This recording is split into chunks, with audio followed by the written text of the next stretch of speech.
कैसे इसको देखा जाए? धन्यवाद राजीव जी। नहीं, राहुल गांधी पहली बार किसी मुख्यमंत्री के ऊपर इस तरह तीखे हमले कर रहे हैं ऐसा नहीं है। आप केसीआर साहब को भूल रहे हैं। जब पहली उनकी भारत जोड़ो यात्रा थी, ऐसे ही तीखे हमले, बड़े सीधे हमले किए थे उन्होंने, और उसका राजनीतिक लाभ भी मिला कांग्रेस को। एक राजनीतिक एजेंडा सेट कर दिया था राहुल गांधी ने उस समय ही अपनी उस यात्रा के दौरान, और उतने ही गंभीर हमले उन्होंने कर्नाटक सरकार के खिलाफ किए थे, और एकदम जो भारतीय जनता पार्टी के खिलाफ या बीआरएस सरकार के खिलाफ एक अलग तरह का माहौल बनाया था। वही स्टैंड उन्होंने आज हेमंत बिस्वा शर्मा साहब के खिलाफ उन्होंने असम में लिया है, और एकदम अपनी बात बड़ी साफ गोई के साथ और लोगों के बीच में रखा। कोई उसमें लाग लपेट नहीं है। उन्होंने कोई बात प्रतीक तरीके से नहीं कही, कोई छायावाद का कोई रास्ता नहीं इख्तियार किया, सीधे सीधे बात की, और तमाम उदाहरण उन्होंने दिए मुख्यमंत्री के भ्रष्टाचार को लेकर के। तो एक अपने जो पॉलिटिकल लाइन है वो एकदम खींच दिया राहुल गांधी ने असम में और उत्तर पूर्व के इलाके में, कि कांग्रेस किस मुद्दे के साथ, किन विषयों के साथ लोगों के बीच में है और आगे हो जाएगी। बीजेपी ने या हेमंत बिस्वा शर्मा साहब ने जो उनके खिलाफ जो माहौल तैयार किया या जो बातें कही, वह उनके लिए उचित नहीं था।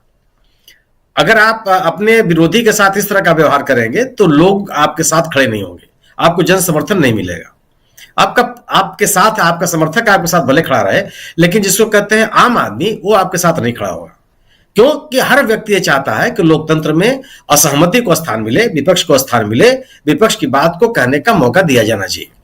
राहुल गांधी ने अपने तेवर साफ कर दिए, और साफ साफ उन्होंने बताया कि जिस बात के लिए भारतीय जनता पार्टी के खिलाफ मतदाता किसी ऐसे नेता की तलाश में है जो कम से कम साफ साफ बीजेपी से लड़ाई लड़ता हुआ दिखाई पड़े, वह अपनी जो पहचान है राहुल गांधी ने बनाए रखी।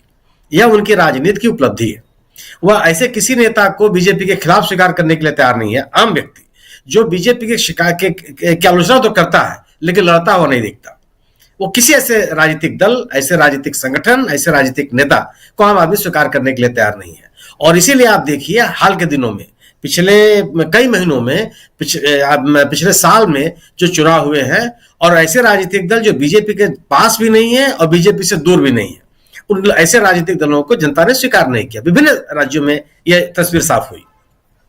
तो राहुल गांधी ने जो माहौल बनाया है, मेरा अपना यह मानना है कि वह उनके छवि के अनुकूल और लोगों के इच्छा के अनुकूल है। दूसरी चीज कि ममता बनर्जी की अगर हम लोग बात करें तो ममता बनर्जी ने यह कहा है कि तृणमूल कांग्रेस इंडिया दल समूह में रहेगा। उन्होंने इंडिया दल समूह से अलग होने की बात नहीं कही है। उन्होंने पश्चिम बंगाल में अकेले लड़ने की चुनावी बात कही। मैं शुरू से कहता रहा हूं कि इंडिया दल समूह का कोई भी समझौता पंजाब में और पश्चिम बंगाल में वह बीजेपी को लाभ पहुंचाएगा। आपको टीएमसी 3 साल से वहां सत्ता में, 3 बार से सत्ता में है, उसके खिलाफ भी एंटी इनकम्बेंसी है। अगर टीएमसी से नाराज होने वाले मतदाताओं को कोई विकल्प नहीं मिलेगा तो वह मजबूरन बीजेपी को वोट देंगे और वह बीजेपी का फायदा हो जाएगा। वहां पे त्रिकोणीय मुकाबला होना ही चाहिए, अन्यथा भारतीय जनता पार्टी फायदे में रहेगी, जो कि कहीं से भी उचित नहीं है। यह मेरा अपना मानना है कि यह एक रणनीतिक और सूझबूझ का निर्णय है ममता बनर्जी का, और इंडिया दल समूह के सदस्यों की इसमें सहमति होगी। लेकिन इसी ममता बनर्जी ने कहा है कि अन्य राज्यों में टीएमसी केवल पश्चिम बंगाल में चुनाव नहीं लड़ती, वो त्रिपुरा में चुनाव लड़ती है, वो उत्तर पूर्व के राज्यों में चुनाव लड़ती है, वो असम में चुनाव लड़ती है। वहां के लिए उन्होंने समझौते से इनकार नहीं किया। यह ऐसा नहीं कि वो पूरी तरह से उन्होंने इंडिया दल समूह के, उन्होंने कहा कि अगर भारतीय जनता पार्टी के को हराना आपका उद्देश्य है तो ये उद्देश्य तो इंडिया दल समूह का है, इससे अलग तो है नहीं आप। इसलिए यह बात, उनकी बात को एक एक शब्द को सुनने की आवश्यकता है। आप उसको कैटेगरिकली, हाँ यह जरूर है कि यह संदेश लोगों के बीच में पहुंचाने की आवश्यकता होगी कि यह भारत, अगर यह टीएमसी और अगर तृणमूल कांग्रेस के साथ कोई समझौता नहीं हो रहा है तो उसके राजनीतिक मायने क्या है। और मेरा अपना ये मानना है कि इस राजनीतिक सूझबूझ से पश्चिम बंगाल में भारतीय जनता पार्टी को नुकसान होगा। इसमें कांग्रेस को या बसपा वामपंथी और कांग्रेस एक साथ चुनाव लड़ेंगे, और कई इलाकों में अब मैं भी आपसे विश्वास पूर्वक कर सकता हूं कि कई इलाकों में फ्रेंडली लड़ाई होगी। मतलब इस तरह की लड़ाई नहीं होगी कि ममता बनर्जी के खिलाफ शुभेंदु अधिकारी चुनाव लड़ेंगे। जो कैंडिडेट्स भी उतारे जाएंगे वो अभी बड़े सोच समझ के उतारे जाएंगे कि किस राजनीतिक दल की क्या स्थिति है। कैंडिडेटों के चयन में भी इस तरह का रणनीतिक सूझबूझ दोनों दल दिखाई देंगे। वही स्थिति है पंजाब में भी आप कर लीजिए। पंजाब में अगर आम आदमी पार्टी और कांग्रेस में बहुत एक फ्रेंडली कंटेस्ट होता है तो वह इंडिया दल समूह के लिए फायदा है, क्योंकि वहां भी एंटी इनकम्बेंसी है आम आदमी पार्टी के खिलाफ और कांग्रेस का मत प्रतिशत आम आदमी से बेहतर है। अगर आप वहां पे जगह देंगे तो अकाली दल को फायदा होगा, और अकाली दल को अगर फायदा होगा तो वह पराक्रांतर से बीजेपी को फायदा होगा। तो वहां भी एक स्ट्रेटेजिक चुनावी तालमेल होना चाहिए जो दिखाई पड़े कि अगर आम आदमी पार्टी से असहमत मतदाता कहीं अकाली दल या बीजेपी के साथ न जाए, उसके पास एक विकल्प बना रहे कि वह ऐसे दल के पास जाए जिससे कि बीजेपी को या अकाली दल को नुकसान हो। मेरा अपना मानना यह है कि जब पश्चिम बंगाल में यात्रा आएगी तो ऐसा नहीं है कि जो कोई तृणमूल कांग्रेस की ओर से विरोध होगा या उनके लोग उसमें शामिल नहीं होंगे। हो सकता है कि ममता बनर्जी न जाए, लेकिन मैंने तृणमूल कांग्रेस की सहभागिता नहीं होगी ऐसा मुझे विश्वास करने में असुविधा है। और यही जो भी गैर भाजपा राज्य हैं, खासतौर से उत्तर प्रदेश, बिहार और पश्चिम बंगाल और महाराष्ट्र की भी अगर आप बात करें तो वहां जो इंडिया दल समूह के सदस्य हैं वो रहेंगे उनके साथ। क्योंकि अगर आप बीजेपी को हराना चाहते हैं, अगर आप कहते हैं कि बीजेपी को हराना हमारा उद्देश्य है, तो फिर आपको उस दल या उस दल के समूह के साथ जाना पड़ेगा। एक समझदारी आपको डेवलप करनी पड़ेगी जो भारतीय जनता पार्टी के खिलाफ मैदान में है, अन्यथा मतदाता आपको बाहर कर देगा। और मेरा अपना मानना यह है कि इस पश्चिम बंगाल में कांग्रेस को केवल भाजपा विरोधी नहीं, टीएमसी विरोधी मतदाता मिलेंगे।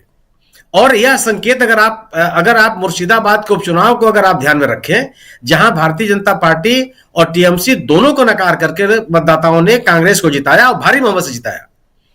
यह सामान्य निर्वाचन नहीं था पिछला उपचुनाव, जो इसलिए मैं कह सकता हूं कि जब से पश्चिम बंगाल में टीएमसी सत्ता में है, कोई भी विधानसभा का उपचुनाव नहीं हारी है, कोई भी। ये पहला चुनाव था जो हारी पिछले साल, और लोगों ने कांग्रेस को जिता दिया। कांग्रेस को आम चुनाव में एक सीट नहीं मिली, लेकिन वहां जिताया। मेरा अपना मानना है कि गैर बीजेपी और गैर टीएमसी दोनों मत मिलेंगे कांग्रेस को, और कांग्रेस का जो 2019 का परफॉर्मेंस था उससे बेहतर होगा। कई जिले ऐसे हैं, कम से कम आधा दर्जन जैसे जिले हैं जहां पे भी टीएमसी से बेहतर स्थिति में है कांग्रेस। और जो मतदाता टीएमसी के साथ भी रहे हैं वह आपको कांग्रेस की तरफ जाते हुए दिखाई पड़ेंगे। तो यह जो ममता बनर्जी का स्टैंड है वह बहुत ही स्ट्रेटेजिक है, और मेरे जैसे व्यक्ति की शुरू से मेरी समझ रही है, जितना मैं पश्चिम बंगाल में घूमा हूं, जाना हूं, या आज वहां की राजनीति को समझ रखता हूं, उसमें एक के खिलाफ एक का उम्मीदवार, एक बीजेपी के उम्मीदवार के खिलाफ एक उम्मीदवार जो है इंडिया दल समूह का, वह बहुत ही तर्कसंगत निर्णय नहीं होगा जो ममता बनर्जी कर रही है। हाँ, यह जो नैरेटिव बनाने का प्रयास करेगा इंडिया दल समूह, इसके बारे में सोचना होगा। इंडिया दल एनडीए, भारतीय जनता पार्टी की जो यह माहौल बनाने का प्रयास किया जाएगा कि इंडिया में टूट हो गई, इस परसेप्शन को अन्य राज्यों में बनने से रोकने की जिम्मेदारी इंडिया दल समूह के दलों के बीच में होगी। और मेरा अपना मानना यह है कि मैं अंतिम बातें पूरी कर दूं कि राहुल गांधी ने जो ये कहा कि जिसको आना है वो आवे, सबका स्वागत है, यह नहीं होना चाहिए। हम सबको आमंत्रित करेंगे, अपने साथ जोड़ करके ले आएंगे, सबको परसुएट करेंगे, और एक आक्रामक परसुएशन कि नहीं हम एक साथ खड़े हैं और एक साथ चलेंगे, इसकी आवश्यकता है। एकता की विश्वसनीयता कायम रखना लोगों के लिए लोगों के बीच में यह बहुत आवश्यक है, अपनी तरफ आकर्षित करने के लिए भारतीय जनता पार्टी के खिलाफ। जी, ये बहुत लास्ट जो आप कह रहे हैं बहुत इंपॉर्टेंट बात कह रहे हैं, और कमोबेश यही बात जब थोड़ी देर पहले चर्चा में कर रहा था शकील अख्तर जी से, तो वो भी यही बात कह रहे थे। तो ये बहुत